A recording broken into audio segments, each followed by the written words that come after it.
is Matthew McKenzie, carer from South London, and I'm going to talk to you today about 10 things mental health carers should be very angry about.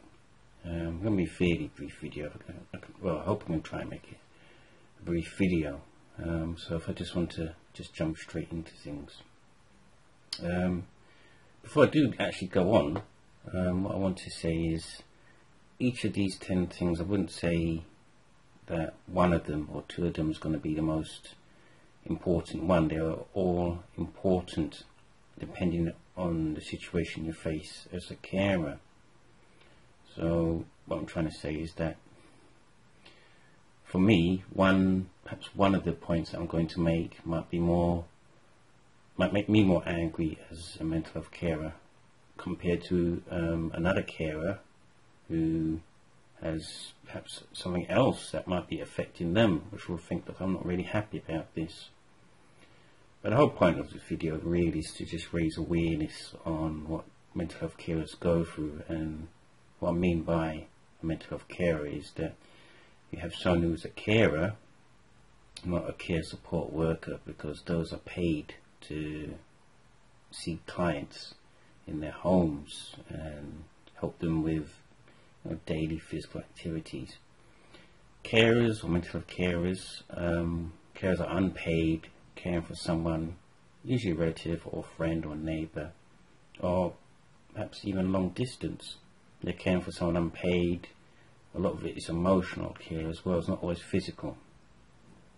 Mental health carer is obviously someone who's caring for a person, a loved one basically, who's suffering mental health difficulties. So what I'm going to do is, if I can just jump straight into this, one of the first things that a carer or mental health carer should be angry about, and it's perhaps one of the most common ones, is not being listened to. Now what I mean by that is, I could put in a few scenarios, I suppose.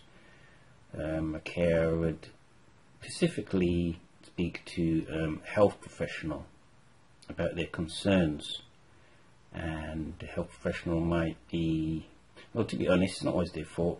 I suppose health professionals are under a lot of pressure. I don't want to always say that they're the bad guys in this scenario, but there are plenty of situations where a carer will be speaking to the health professionals and they're just going through the notes, they're shuffling through the papers, and they don't seem to be paying that much attention. And perhaps you could have a mental health professional or health professional who will just calmly sit there, okay, and they'll seem to listen, but they'll be dismissive. So I always think what makes me angry, and really I would try really hard to control my frustration, I'm sure many other carers try also, is when the health professionals, has been a doctor or a care coordinator or a nurse, don't seem to listen. This would make carers blood boil. The outcomes of this factor is that what you would have is complaints tend to increase if carers feel that they're unheard, especially when they're mentioning the situation regarding who they're caring for, and a carer is trying to raise an issue, saying, look, my loved one is becoming very unwell, or they're not responding to this medication, or the carer is trying to advocate on their loved one and it's falling on deaf ears.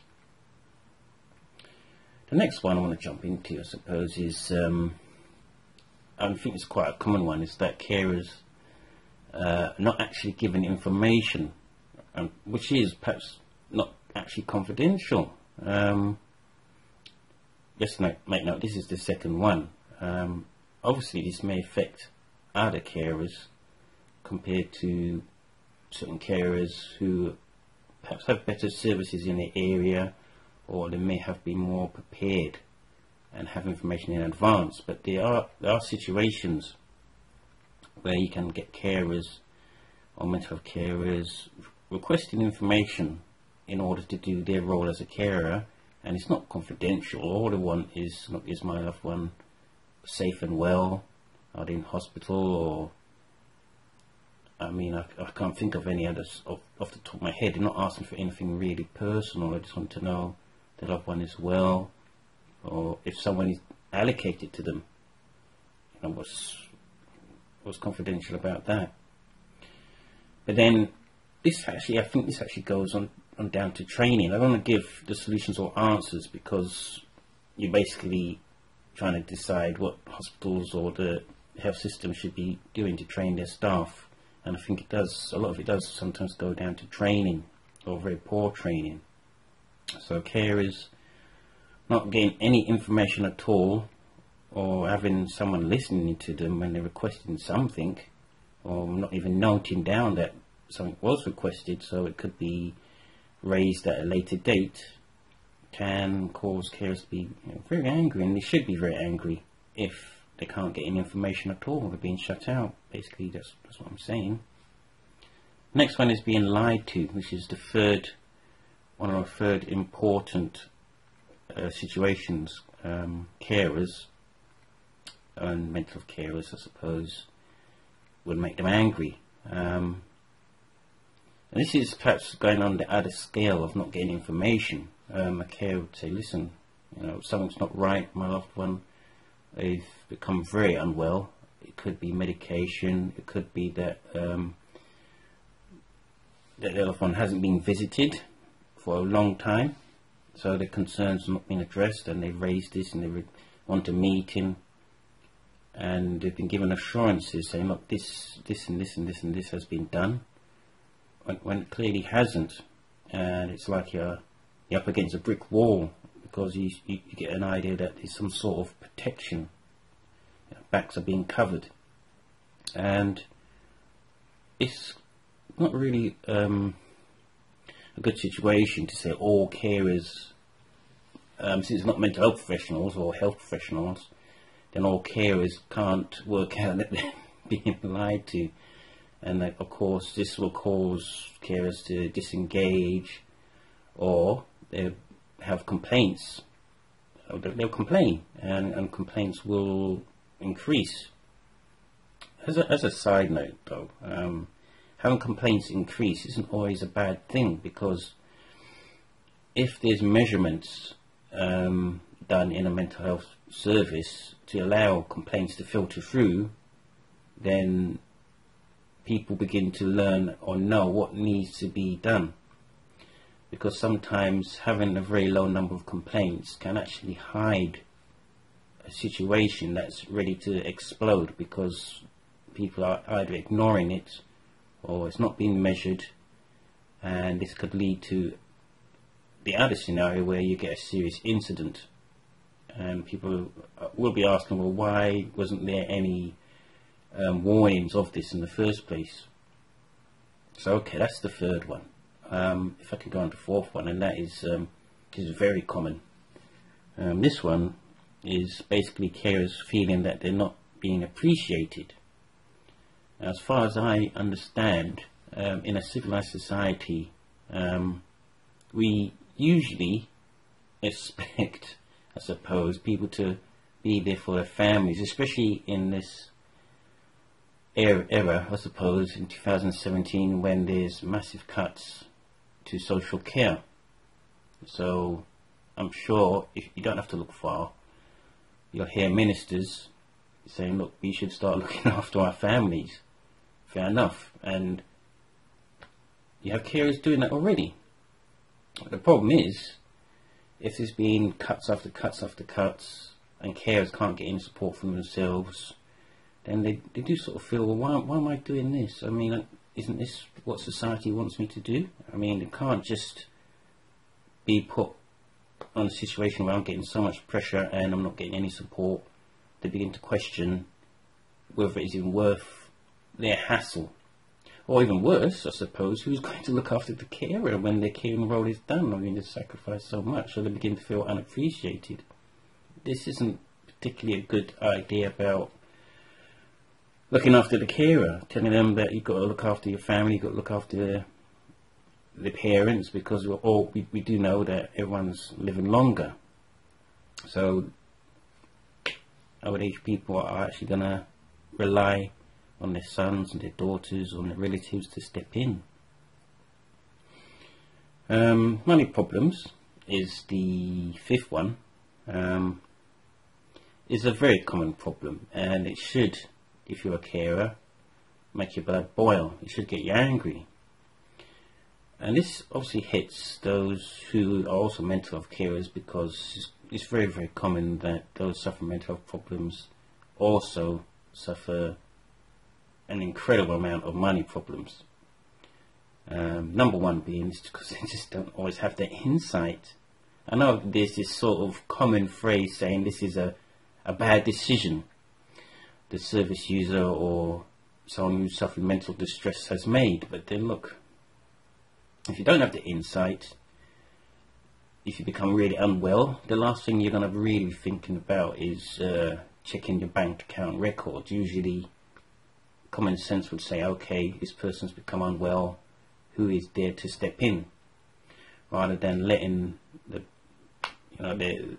mentally unwell person or mentally unwell patient having to suffer the double blow of going through a serious mental health problem, recovering at a later point, only to discover that they've ended up in serious debt. And the carer is also worrying about this as well, because they're having to sort of take time off of work to try and sort out a lot of situations in order to help their loved one recover, be there for them. So that is the fifth one. The next lot, I suppose, is cuts to services, and I've raised this before. I know it's a difficult situation, because I suppose the number one factor is austerity. Perhaps there isn't much of a choice, but then if cuts to services become so devastating, where carers can't get that support, they can't access the care centre for advocacy or carers groups, or their loved one can't go to any community centre anymore, then this is another thing that will get carers angry. I will go on later on today on another video on what to do, I suppose, regarding this situation of cuts to services. Being angry isn't enough. That's basically what I'm trying to say, and I want to cover this later on. There's things I feel carers should do. You shouldn't just be angry and sit there. And I think it's not always a good situation regarding a consultancy meeting about what should happen to services, and then you turn to the meeting being very angry, shouting, maybe being disruptive, because not much will get solved. But money problems is a serious issue for carers who are caring for a loved one and they're not getting any support whatsoever. Okay, another one, and I say this is number 7, is lack of support. Very hard for a carer to be told that keep working if you can, because you're not going to be caring forever.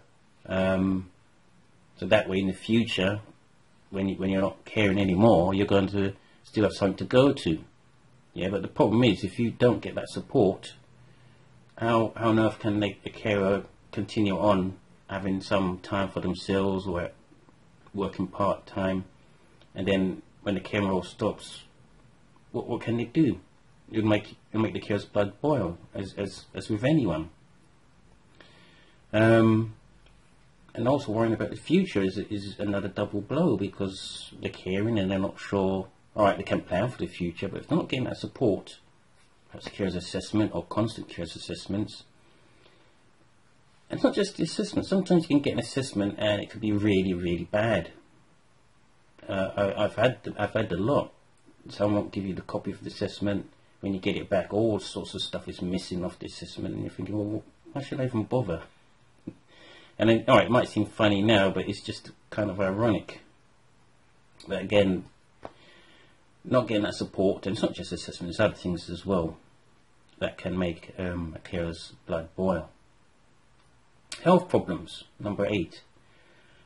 Again, very common, and I suspect it's not just mental health carers, it's carers across the board.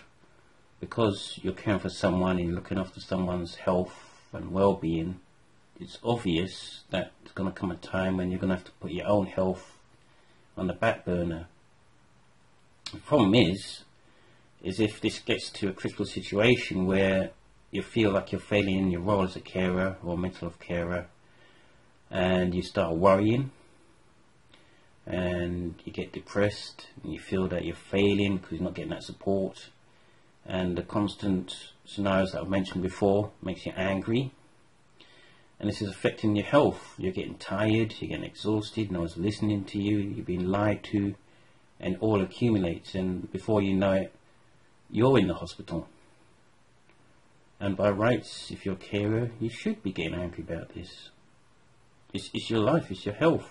You're not getting that support, money problems, your loved one's not getting that support. You should be angry about this. So that was number 8. 2 more left. Number 9, being confused with those supporting your loved one, being confused with, well, actually, let me rephrase that. Being confused with care workers. This is quite common. Sometimes what we tend to have is doctors or health professionals will confuse the word carer. Now, I know not everyone likes the word carer. Not everyone likes to be called a carer. What would make my blood boil, or perhaps other carers' blood boil, is that they're confused with being a care worker, or the care worker's labelled as a carer. Now, as I said earlier on in this video, there's perhaps 2 big differences between a carer and a care worker. A carer is someone unpaid, perhaps having to do a caring role not by choice. They're having to step in, and perhaps maybe the only one in the family to step in because they care. They're not there for the money. Care workers get paid to do their role. They've trained for that role. They have a set procedures. They're supported perhaps by the agencies. Their rights are protected. The carers are unpaid. The rights aren't protected fully. There's laws, Care Act 2014, which is still, I'd say, struggling to protect the carer. And what makes my blood boil is someone saying, look, I'm a care worker, but I'm also a carer because I'm doing all these things. Now, I do have sympathy for care workers, I really do. Sometimes I have to work in a hard situation and I've got a lot of clients to cover. We can't put the carers aside and say that they're nobody in some sense. They shouldn't be confused as a care worker or just someone. In fact, you could have someone doing a role as a carer and not being called anything at all. So when that person goes into a meeting with a health professional, they're not referred to as anything. And then they say, well, we'll assign you a carer to help you with your role. That is quite frustrating. Right, the last one, I suppose, is, and I did slightly mention it in point number 9, this is the last one, point number 10. Basically, what would make a carer blood boil is how their loved one is treated. And again, this is similar to, suppose, not being listened to as a carer, because you're trying to raise the scenario of, well, the situation of that your loved one is being failed by the services. So that would be the last one. I'll be back with another video shortly. I just thought I want to express my opinions and perhaps raise awareness of what carers, mental health carers go through. So I'll see you next time. Make sure to check out my blog site, caringblog.com. Also release a newspaper, mental health newspaper that comes out usually every 2 days. And check out my Twitter channels and my podcasts. Hope to see you again soon. Take care and have a good carer's journey.